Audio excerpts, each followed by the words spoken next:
গ্রামের এক কোণে ছিল বহু বছরের পুরনো একটি বটগাছ। সবাই বলত সেখানে মৃতদের আত্মা থাকে, কারণ গাছের নিচে ছিল একটি পুরনো শ্মশান, যেখানে বহু বছর আগে দাহ করা হতো। গ্রামের লোকরা সন্ধ্যা নামলেই ও পথে এড়িয়ে চলত, কিন্তু নাহিয়ান নামে এক কিশোর এসব গল্পে বিশ্বাস করত না। সে সবসময় বলত, মৃতদের আত্মা যদি সত্যিই থাকে, তবে আমি নিজেই দেখে আসব। একদিন পূর্ণিমার রাত, চাঁদের আলো বটগাছের ডালে পড়েছে, যেন রূপালী ছায়া তৈরি হয়েছে। নাহিয়ান সাহস করে নাচের দিকে চলল। গাছের কাছে গিয়ে সে দেখল চারদিকে অদ্ভুত নীরবতা। হঠাৎ ঠান্ডা বাতাস বইতে লাগল। বাতাসের সঙ্গে ভেসে এলো ক্ষীণ শব্দ, ফিরে যাও, ফিরে যাও। নাহিয়ান ভয় পেল না। সে আরেক ধাপ এগিয়ে গেল।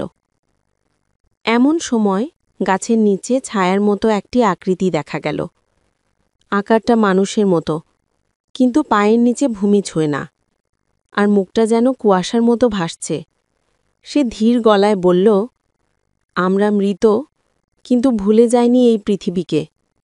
নাহিয়ান বিস্মিত হয়ে জিজ্ঞাসা করল, আপনারা এখানে কেন থাকেন? আত্মাটা ধীরে ধীরে বলল, অনেক বছর আগে আমরা এখানে দাহ হয়েছিলাম। যাদের শেষ কপালে কোনো স্মরণ ছিল না, কোনো প্রার্থনা ছিল না, আমাদের আত্মা শান্তি পায়নি। আমরা অপেক্ষা করি কেউ যেন আমাদের জন্য একটু আলো জ্বালে, একটু দোয়া করে। নাহিয়ান বুঝল, ভয় পাওয়ার কিছু নেই। মৃতদের আত্মা তো শুধু শান্তি চায়। সে পকেট থেকে ছোট্ট মোমবাতি বের করে গাছের নিচে জ্বালাল। আলো জ্বলার সঙ্গে সঙ্গে চারদিকে হালকা বাতাস বইল।